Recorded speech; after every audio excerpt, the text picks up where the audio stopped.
Okay, we're going to see if everybody can hear me. Can you say something real quick? Yeah. I'm talking. GamesMatter is a program focused on spreading the goodwill in gaming community and getting worthy developers the attention/feedback they need and deserve. You're doing a better job of introducing this than I am. Uh, Hello, everybody. This is Nelson for Video Games and Bible and Games Matter. It's a pleasure to join you guys again today, and we're playing David. It's one of honestly, when it first came out it was 99 cents. It's now 1.99. It's honestly I think it's in like my top 10, top 5 games I've ever played in my life, and that's really big for me. So, yeah, today we get to show off the game. You get to get a copy for free, and we interview the developer, Ace or Andrew Armstrong. So it's a win all around. How you doing today, Andrew? Doing really good. So while I do this final setup and tweet this out, uh, what was the inspiration for David? I mean, it's definitely not in the typical. Uh, it's not doesn't fit in any particular mold by any means. Right? It's a little weird. So the inspiration for what aspect of it though? Like the trying to make it or the aspect for certain Well, I guess a really good place to start would be how did you start developing games, and why did David? You said it was your first really real game, so how did that come about? What was the order of events there? that is a good place to start. Okay, so uh here's what had happened. I uh most of the time I most days I spend doing graphic design and web development with my brother-in-law and another friend. And that is my day job. And so um when I get home at night, I want to do something a little different, but still use my computer skills. Um, and Your since code jujitsu. yes, exactly. Um, and so I've been working with GameMaker for a long time since I don't know middle school or something. Back when it was like GameMaker 5 or something like that. I can't Oh can't wow. remember. But so I've been with it for a long time, and I go in waves of uh, or I used to go in waves of using it and playing around with it, um, and I forgot about it for a long time. But I guess like 2 years ago, I picked it up again and started playing with it, and that's kind of the way that I develop as well. Just kind of mess around, see what I can do. Um, And the first thing you notice when you boot up David is this very unique art style. It's very minimalist. Your character, even though it's sort of people talked about being sort of floaty, it has a definite weight to it.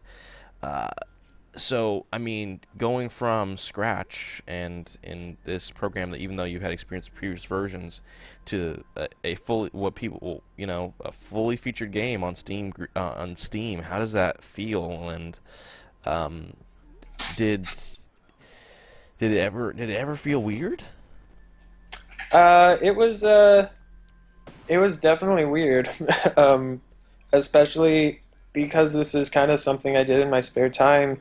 Um, this this project that I've worked on for hours and hours, uh, kind of just for fun. Why did you stick with this project in particular?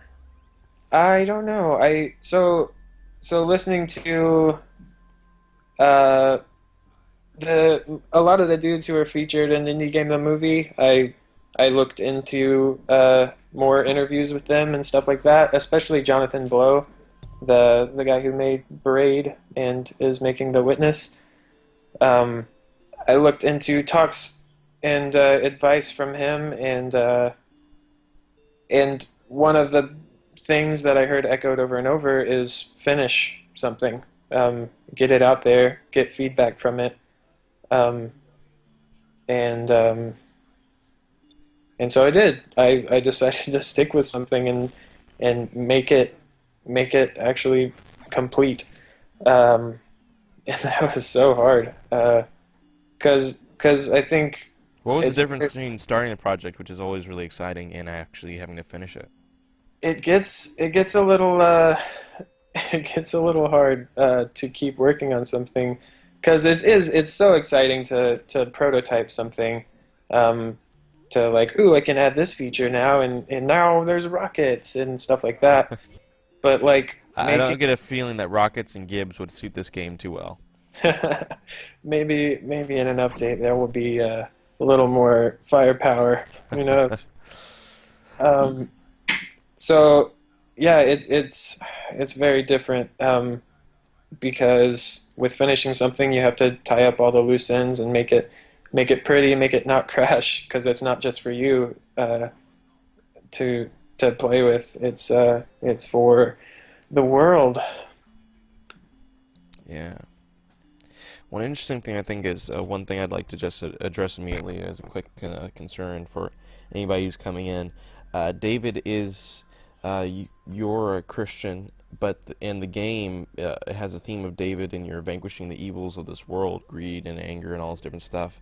But what was interesting is that when you typically see a game made by a Christian developer, it's either not a Christian game or it's not very well made. The developer behind Five Nights at Freddy, he's one of the exceptions, and it seems that David is another one that, unlike many of them, it seems you hit the balance of having your story mean something, but you can ignore it completely if you aren't a person of faith really well and just have fun with the game. Was that intentional, or was it just sort of something that arose from your personal philosophy of not trying to push that on anybody?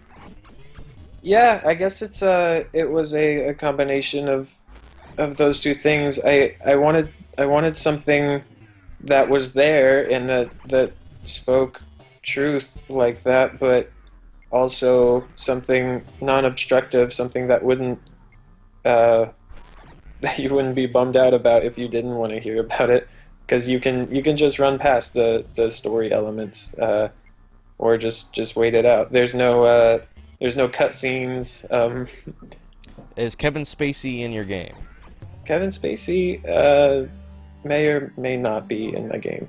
Okay. I noticed that you could probably put this on the box art. It is one of 5 games that does not have a character voiced by Troy Baker or Nolan North. Yeah. No voices in this game. I thought about making the end, the very last Sin boss talk, but decided against it. So, when you're making this very abstract game, how much obviously a lot of game design comes not from how much you add, but how much you end up removing. So how much did you end up removing during the process of creating David? Um, that's a good question. Most of the level ideas that I came up with, I kept most of them. Because the level ideas came from thinking about what would be fun to use, or what would it be fun to use this slingshot thing on. Yeah, it was originally for iOS, and you're in this game, on PC at least, you're clicking, and you're launching this slingshot of energy balls of light. One person suggested you call it a rainbow box killer or something like that. Yeah, something like that. So yeah, why? Yeah, back to the question. I even forgot my own question. So, so how much did I take away? Yeah, the cut content.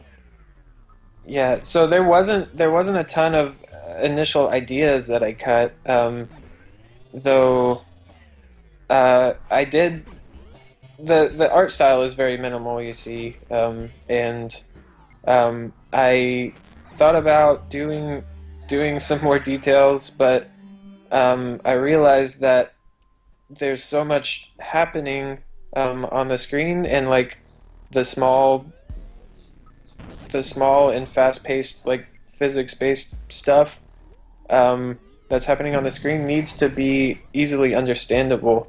So making it pretty much black and white and low detail, it allows for people to more quickly understand what's going on, and see when they're doing damage and see when they're taking damage and stuff like that. Awesome. And this is actually the level featuring one of my favorite parts of David. If you go all the way to the left, and this is spoilers, and you'll find a little thing that says LOL. And here in the middle of this game about fighting the evils of this world, and sort of, and it doesn't take itself super seriously, but it's a game about going through this world and defeating stuff. It's focused entirely on bosses. In the midst of this world, here's a bouncy pit. Why a bouncy pit? So this is like almost the first thing. And you have leaderboards here, and there's one person Sir Digby Chick, who did 101.01.05. What? Yeah. You made a mode that people are putting 1,010,105 points into this thing, and as you can see, it took me like a few minutes just to get 2 points. I haven't even seen that Sir Digby Chick did that. That is insane. Um, yeah, so this kind of silly basketball Oh, ball pit. I was wrong. To that 10, it's not 10 million. It's actually much higher than that. That's only one line. It's 2 lines full of numbers. Oh my God. Oh my gosh. I think, is that right? Oh, wow. I'm impressed, Sir Digby Chick, if you're watching. Yeah. So why a ball pit? At what point did you decide to introduce that into the game? So everybody likes Chuck E. Cheese, right? Okay. I Uh, know I love Chuck E. Cheese. My parents never did, and I didn't understand why until I got older. yeah. Well, I mean, at least everybody likes ball pits, I think. Yes, we can agree on that one.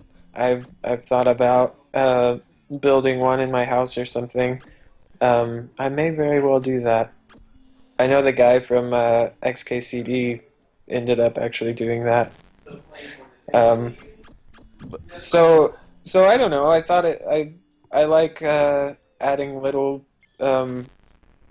unimportant toys, basically, um, just for fun. There's a few games. I can't think. Transistor kind of has An arena, sort of arena VR thing. yeah. But also just that whole treehouse area in Transistor where there's not really a lot to do, but you can just like hang out and play with that ball, and you have that dog there too, and you can just listen to music. Um, I thought that was really cool. That I saw that after I made this though, but it made me appreciate the ball pit area even more, just because it's kind of a neat little goofy thing. I don't know. Awesome, awesome. It's a video game. Why not? Yeah, I mean, Easter eggs have gotten crazier. There are crazier ones out there. Yeah, So, I'm a there's fan. there's actually 2 levels of difficulty. Hard. What was it again? I'm looking at the thing. Okay and Yeah, very. okay and very. And so on okay, you get, a number of bars of health, and in very, you don't. So, what made you decide to put difficulty levels, and what made you decide to focus on bosses specifically? So one of the main inspirations for the game was Shadow of the Colossus, Yeah. uh, and that is basically just boss fights, and it's almost like it's almost like a puzzle game too, where you have to figure out how to beat these giant things. And and so that's why I focus on bosses, because I really liked that it wasn't just like a grindy shoot 'em up type of thing. Or an RPG where you're spending hundreds of hours. Yeah, it's more of a figure out how to do it and then do it. And so that's why the boss fights. And the reason for the multiple difficulty levels was to allow a greater accessibility for different skill levels of platforming and shooting. So One this thing game, that I found was interesting is that at first I just thought, that the slow time thing was only for shooting until the more I played, the more I realized that slowing time could be used also for navigation, particularly in the Ink stage and the Flood stage and etc. Did you always intend for, all of your abilities to be used in various ways, or did you want it to be sort of player directed in how people found solutions to various things? yeah, with the level design, this one is a good one in particular. Wise shows you how the slow-mo mechanic doesn't just slow down um, the jumping and the shooting, but it slows down the other projectiles as well, and it allows you to beat this map if you use the slow-mo. So the level design was directed by the very simple mechanics. I wanted to see how deep I could dig with this very simple mechanic. How far could I stretch this to where it's still fun on the outer edges of the possibilities of what you can do. So you originally made it for iOS and Android. Why those platforms specifically? It's actually not on Android just yet, Oh, but okay. It was on it was on iOS, though. yep. So why iOS? Yes, why iOS? Uh, so And was it actually, hard to bring it over to computer, considering the control scheme? Because I mean, it works, but considering the original control scheme, it might have been hard to figure out. Okay, how do I turn this into a mouse and keyboard based game?